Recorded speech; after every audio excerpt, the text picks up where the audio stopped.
get into funny, not a crazy story. A mother discovers her son at the body exhibit. Mm. Wow. Yeah, that's interesting, man. In one of our conversations we had about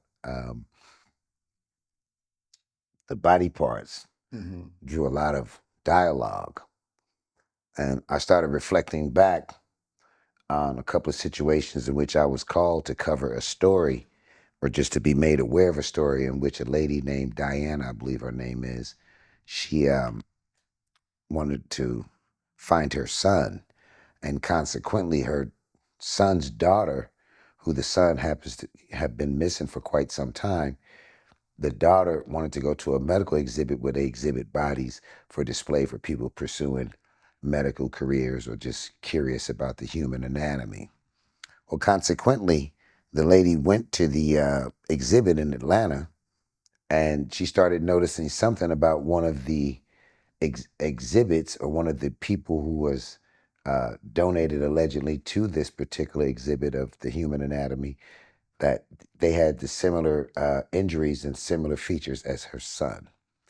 Long story short, the lady started examining this thing and she noticed that some of the injuries from high school that that particular mannequin that was being exhibited had.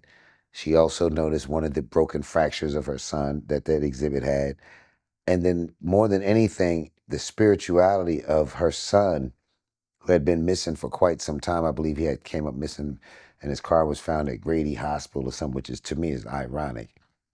But thanks to his daughter who wanted to go to that exhibit for the purpose of wanting to be a doctor, the mom noticed that when the kid was young, he had a desire and he worked hard to get a little gold tooth in his mouth.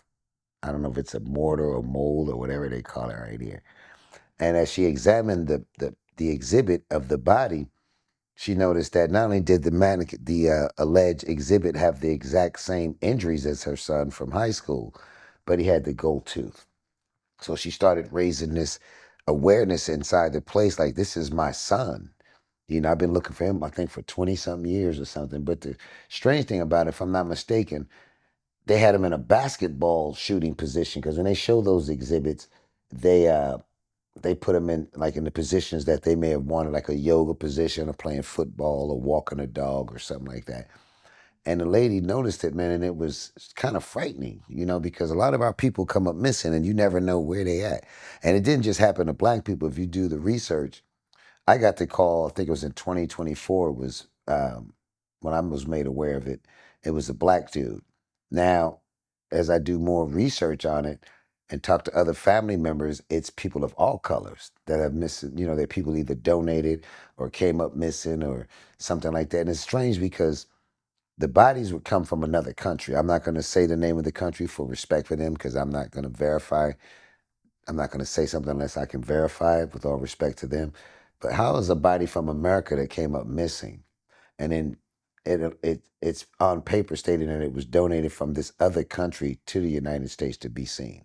So I think it's important that we kind of look after one another in these streets and know that there's some spiritual wickedness in high places.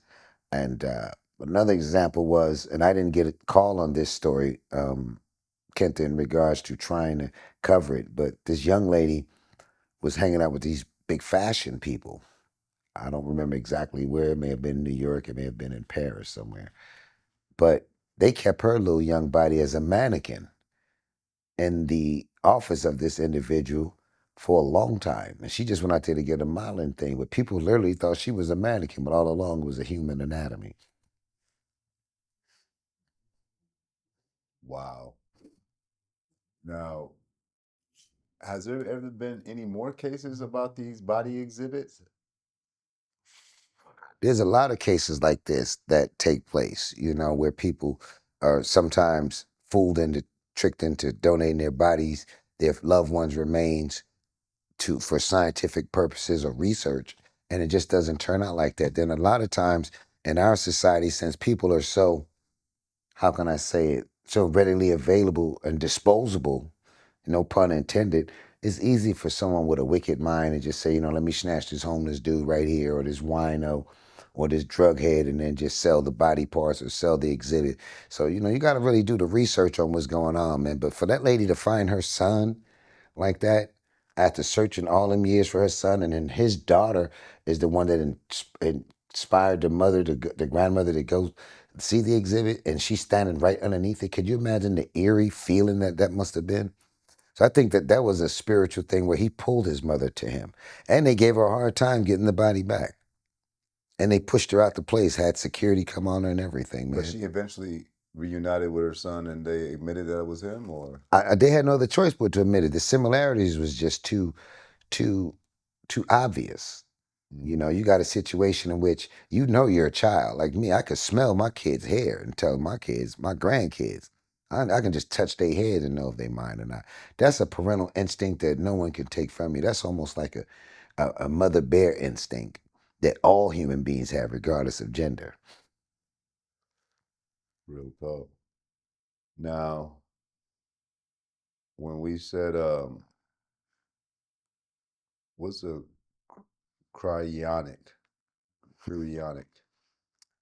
Well, that's the cryonics is almost as similar to the human body being exhibited on display, but in a cryonic state, a lot of people that are placed in a cryonic state, like you ever see when you ride down the freeway, you see them buses, those trucks that say nitro gas or air gas, they're kind of green and white, and it carries like a hydrogen or something or some sort of frozen liquid gas that freezes the body. And but if you really do the research on what they fill up, they go to places that do what they call cryonics, where they put you in a cryonic state. I've heard of people being placed because I was going to cover a story on it once before as a reporter, and with some people that have illnesses that may not want to suffer the consequences or live out the duration of their life, they put themselves in a cryonic state, and they want to be woken up when there's a cure for cancer. They want to be thawed out if there's a cure for some muscular dystrophy of some sort of disease that affects the human being. So a lot of people that are wealthy and adventurous, they've already preserved their little tanks. They might be in there 25, 30 years. I think it's going to be, the walk night of the living dead. Zombies going to come out because it's a real serious thing. I think it's called, the company is Air Gas. It's got a green and white label on the truck. Yeah, I seen the And, air gas. and it has the nitrogen. Well, they fill up the tanks for the cryonic. So if you want to be placed in a cryonic state, meaning that you want to be frozen and your blood pressure lowered and your heart rate lowered and all that, they'll wake you up in 30, 40 years when we get a cure. You might look a little different with them skinny jeans on, but they're going to wake you right on up, player. So this is real. So This they is real. To be placed in a cryonic state is real. So if you just wanted to stop your life right now and say, you know what? And I don't know how much it costs because the facility's right here in California too. One of the biggest ones, and they got the tanks with the little frozen ice, liquid ice, or whatever they got, hydrogen coming out, and there's literally human beings in there. I mean, you just got to be like a really high thinker, bold, or adventurous individual to come to the conclusion to where you want to be placed in a cryonic state. If I'm not mistaken, I think one dude was amputated or decapitated, should I say. And I think he wants to be woke back up later on. I don't know how that's going to happen, but that's just how it is. That's very strange stuff, man. This is as close as I'm going to be put into a cryonic state, which is chronic.